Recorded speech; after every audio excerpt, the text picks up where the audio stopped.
Hello friends, welcome to episode 2 of the Reynor ladder diaries. I guess that's what we're gonna call it. If you got a better idea, let me know in the comments.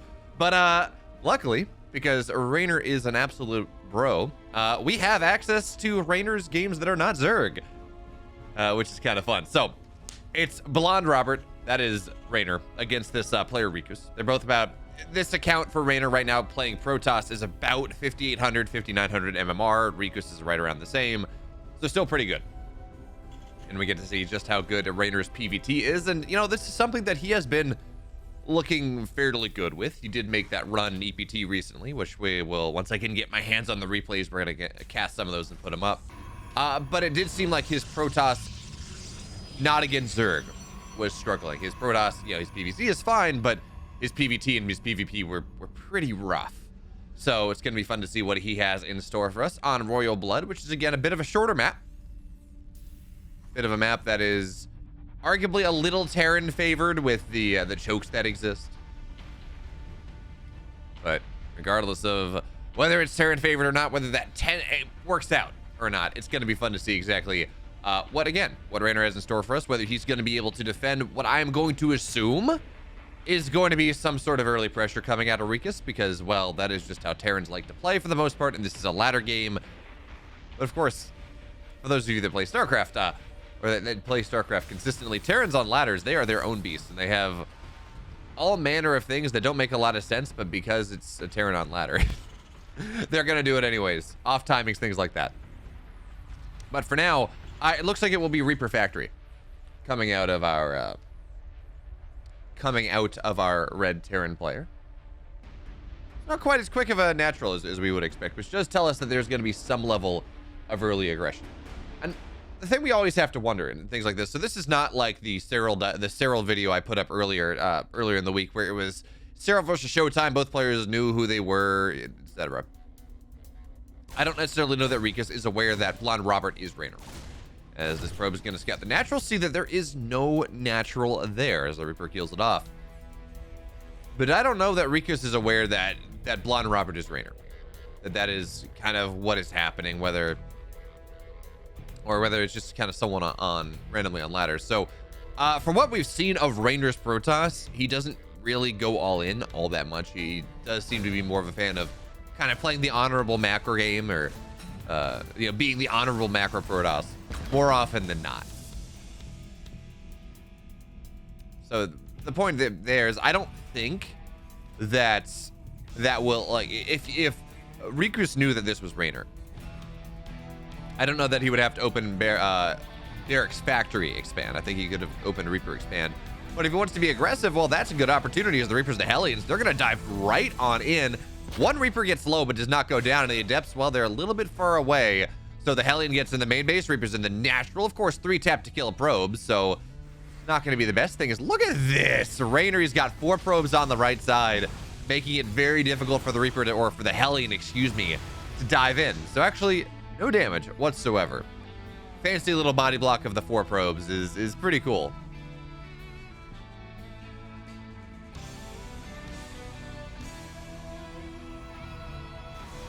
Now the Reapers are going to dive in once again, but the probes get pulled away, and this time you don't have to worry about splash damage as much. One worker will fall, but that should be the end of both Reapers. So well handled, Reynor. At the end of it, he lost 1 probe defensively. He lost the other one on the other side of the map, scouting, of course, but he lost 1 probe defensively. And hey, for the aggression that Rikus was putting on, that's not bad. But of course, behind this, we do have further levels of aggression. It's just a standard Widowmine drop. No armory, nothing like that. Not 4 Widowmines, just 2. So from that perspective, it could get some damage done. Reynor, of course, is, I mean, he's playing Protoss at over 300 APM, which is pretty good. But anyways, the Stalkers and the Adept are going to show up on the other side. There are just not enough Marines to defend this. So, well, the bunker's eventually going to complete. If Reynor targets it down, the SCV denies that one, but no, he's just going to focus on killing the army instead. Gets another Marine. Adept will fall, but that's going to be the end of that. Meanwhile, on the other side, Widowmines got 7 workers. We were talking about how Reynor is pretty good at making sure he doesn't take damage. Well, in this time, he will. Stalker's leg on top, and that's going to be a dead medevac. But, well, the Widowmines, at least one of them will fall. Even still, Reynor losing 7 workers. It looks like he's gonna get the second Widowmine too. But Reynor losing 7 workers is unexpected. I mean, I get that he was focusing on Micro on the other side of the map, but even still. We just talked about how fast Reynor was, about how he doesn't normally lose workers to things like that. I guess he was just a victim of his own success. But okay, here come the Stalkers. On the other side of the map, Warp Prism joining the fray. Reynor has got his 3rd base, and he's only on 2 gateways. So this is minor pressure. And this is actually, as we will see the Observer go down. Nice job there on the Raven. This is actually something that we don't see most Protoss players do. This is just a result of Reynor's tendencies, where unless you are on 3 to 4 gateways for the most part, you will not get a Warp Prism this early. Immortals or Colossus or anything, even more Observers is seen as more important. But Reynor is confident in his micro, confident in his multitasking. So instead, he's going to drop 4 Stalkers into the mineral line. But unfortunately for him, there is a tank there. So this Warp Prism is going to find Jack Squat. It's not going to get anything at all. Oh, maybe it's going to get, maybe it gets a Marauder. It does get a Marauder, but it's going to be forced back. And that just means that this was a commitment that now means that Reynor does not have the tech that he might normally like to have in this game. No Colossus, 1st Immortal, only just, well, 2nd Immortal. There we go. 1st Immortal, only just now complete, 2nd one on the way. And the Stalker's now on the high ground. Well, Reynor's not lost one of them, but they've all gotten very low, and he's just, again, not finding the value that he's looking for. Now, it seems like the Raven wants to hold on to the energy. We could see a disable and on the Warp Prism, and that would kill the 4 Stalkers. But it seems like the Raven wants to be ready for some push later on.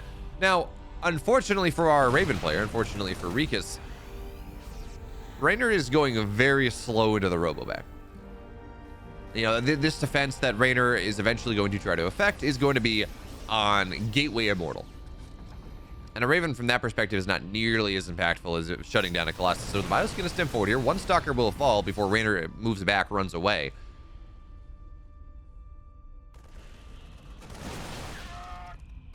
But now Reynor's just trying to sandbag his way forward. And normally when you go for a push like this, if you're the Terran, you're ahead on army supply by about 10 to 15. Reynor's even, and this is a lot of Zealots, so no, Rikus, you got to run away. Maybe find the high ground. Anti-armor missile's going to be nice, but it does tag a tank. Tank, though, gets back.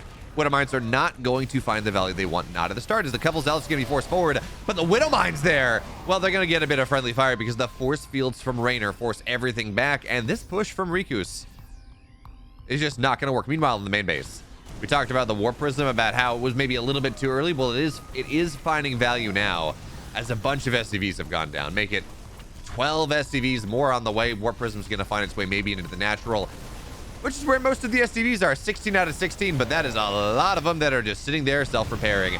And the friendly fire on the tank says this is just a lot of dead SCVs. Meanwhile, into the 3rd base, Reynor is absolutely swarming all over the place. Rikus just doesn't know where to look. His fingers starting to just lose their ability at this point of the game, as there's no mining in the main base. The 3rd base has been lifted. There's no mining there.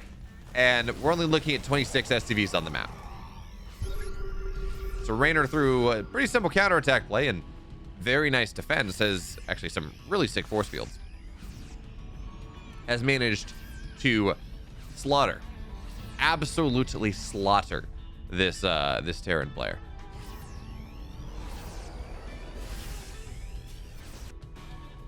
Of course, behind this, he's on 70 probes for 4 bases. And the question now is, how many probes does he get to? He's stopped probing for the moment. This is Reynor. He plays Protoss like he plays Zerg. If he's not going up to like 90, 95 probes, then I don't even want it. You know, get up to 7 bases, Reynor. But for now, Zealots in the main base once again. Marines are going to try to respond, and nothing has died just yet. But this next push from Reynor is going to be terrifying. And Rikus is actually on the other side of the map. Remember, folks, Protoss has the ability to recall. Terran does not. So even if this is a pretty scary bioforce, and you talk about maybe not wanting to base trade a Terran, well, first of all, the Raven should fall, but no. Reynor beelines back into the main base as the triple drop. Was it triple drop? Yeah. tries to find its way in. Now, this is going to be a dead Dark Shrine, I think. I think that's going to get targeted down with extreme alacrity, but the Colossus are going to warp in or going to recall back, and the Marines are just falling apart. So, what triple drop? Not a triple drop anymore. Meanwhile, Reynor on the other side continues to warp in Zealots. And because Rikos has been so broke, because he has been so low on his economy over the last little bit of time, he does not have the army everywhere to defend. So his third base is still lifted into the main. His army on the other side really did not get the value it wanted, and it's just kind of stuck here. Raven, again, on the other side as well, not getting much. And Reynor can be everywhere he wants to be. This drop in the main base will now be cleaned up by the rest of the Stalkers. I mean, even with some personal healing, who really cares? And Reynor moves across the map with his Colossus, the final end boss. The Warwalkers here, and unfortunately, Riku sees not the plague. Nothing to knock them down. Reynor does take the game. And he makes it look pretty easy. Even with his Protoss, even in a matchup that is looked fairly weak for him in the last couple of weeks. But anyways, folks, if you like what this is, every Thursday, we're going to have another Reynor replay from Ladder that we'll be casting. Every Tuesday is Cyril. Every Saturday, once I finally start to get those replays, so maybe not this week, but ASAP, is going to be Maru, and then Monday, Wednesday, Friday, EBT VODs, things of that nature. And also, I stream on Twitch every Monday, 7 p.m. Eastern, every Thursday evening, 11 p.m. Eastern, every Saturday, 11 p.m. Eastern for EPT, KSL, things of that nature. And the WTL is going to be starting up soon as well, so you should check that out. Twitch.tv/SpamWolf, and you got to the end of this video, so might as well drop a sub on the video too. And I will see you next time.